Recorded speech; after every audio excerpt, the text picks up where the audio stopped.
Ya, Hallelujah, Hallelujah,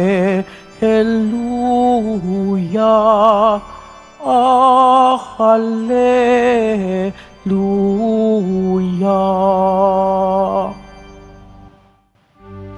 Ako'y pastol na butihin, kilala kong tupang akin, ako'y kilala nila rin.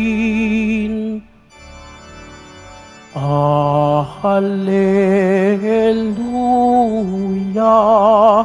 Hallelujah, Hallelujah,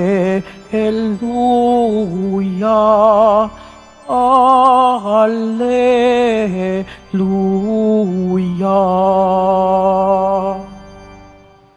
Sumainyo ang Panginoon. At sumaiyo rin. Ang mabuting balita ng Panginoon ayon kay San Mateo. Papuri sa iyo, Panginoon. Noong panahong iyon, dinala kay Jesus ang isang piping inaalihan ng demonyo. Pinalayas ni Jesus ang demonyo at nakapagsalita ang pipi. Namangha ang mga tao at sinabi nila, kailan may walang nakitang katulad nito sa Israel.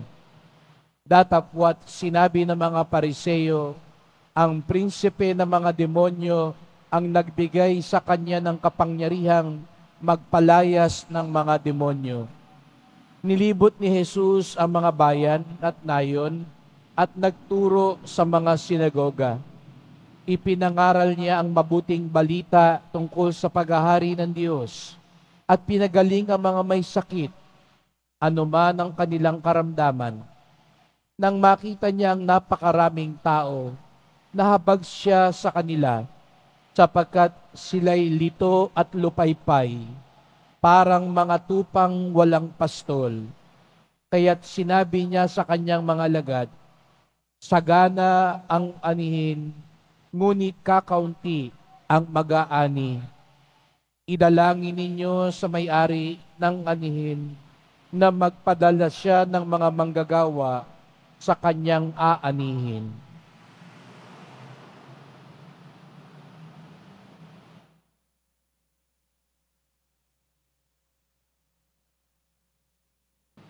Mga kapatid, ang mabuting balita ng ating kaligtasan. Pinupuri ka namin, Panginoong Hesukristo. Magsiupo mo na po ang lahat. Magandang umaga po sa inyong lahat at maligayang pagdating sa tahanan ng ating mahal na pong Jesus Nazareno. Pinagdarasal din natin ang mga nasa online, lalo na po mga may sakit, nag-aalaga sa may sakit, at mga kababayan, mga kadeboto natin mula sa iba't ibang panig ng bansa daigdig na nais sumama sa misa dito sa Quiapo, sa Basilica Minor at Pambansang Dambana ni Jesus Nazareno. Hindi papigil si Jesus sa kanyang pagpapagaling, pangangaral, at paggawa ng mabuti. Di niya alintana ang pagod, ang pamumuna,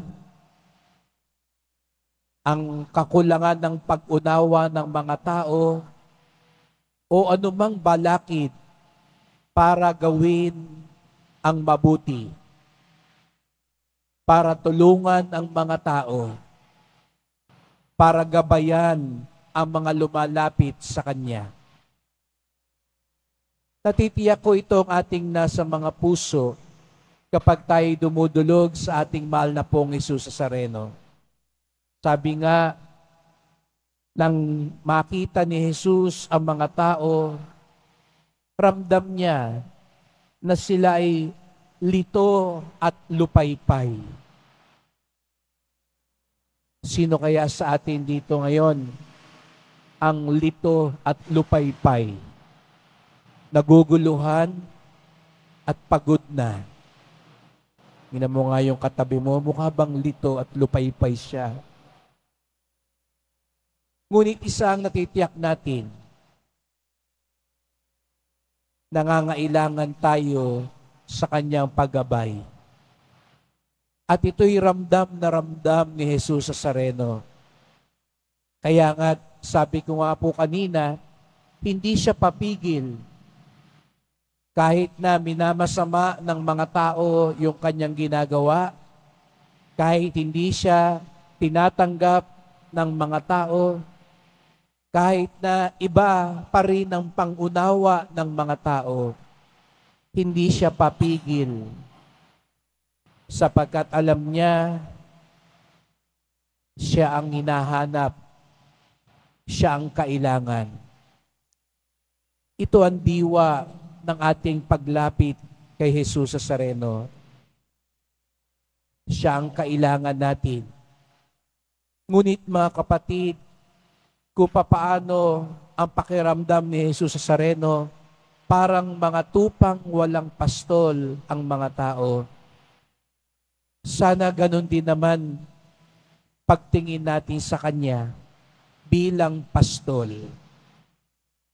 Ang tupa, kapag tumingin sa pastol, hindi lang siya tumitingin sa isang taong may ibibigay lang sa kanya. Ngunit tinitignan niya ito bilang isang tunay na gabay. Ito yung ipagdasal natin, mga kapatid. Sa pagtingin natin kay Jesus Nazareno, sa pagdulog natin sa Kanya, huwag lang natin siyang tignan bilang isang hingian, kundi isang tunay na gabay. Kapag ang tingin lang natin sa Kanya hingian, siguro nga lalapit tayo sa Kanya. Pero dahil may kailangan tayo sa Kanya, siguro nga nais nating sumunod sa Kanya, pero dahil may hinihiling lang tayo sa Kanya.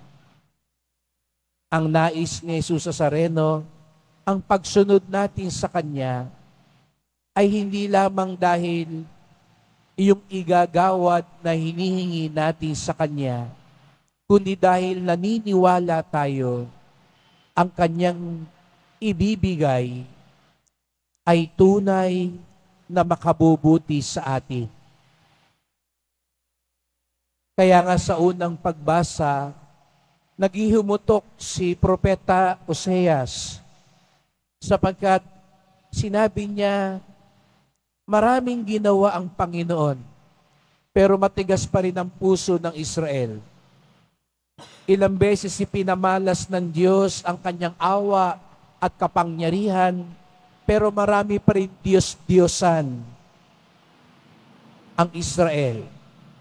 Maging ang mga hari na dapat nagpapastol, ang mga pinuno na dapat naggagabay, niligaw ang kanyang bayan. Bumabalik pa rin sila sa dating gawi. Bumabaling pa rin sila sa mga Diyos-Diyosan. Kaya nga't mga kapatid, ito yung ating ipagdasal. Narito ang ating Poong Jesus Nazareno, ang ating pastol, hindi papigil sa paggawa ng mabuti para sa atin. Ngunit sana atin ding maialay ang ating sarili sa Kanya ng buong buo at dalisay at ganap. Sana yung pagsunod natin sa Kanya, hindi lang dahil may kailangan tayo sa Kanya. Hindi lang sa ating mga hain at dasal. Sabi nga ni Propeta Oseas, panay kayo hain, panay kayo dasal. Pero sa totoo lang, iba ang inyong dinodiyos sa buhay. Ipagdasal natin na siya nga ang tunay nating Diyos. Ang ibig sabihin daw nun, siya'y talagang nasusunod sa lahat sa ating buhay upang sa gayoy tunay nating matagpuan ang kanyang pagpapala at biyaya. At sana tayo din kung papaano ninais ni Jesus Nazareno, dumami pa ang tutulong upang magapas, magkaroon ng saganang ani. Tayo rin, tulungan natin ang ating kapwa. Marami pa po ang nangangailangang makilala si Jesus Nazareno.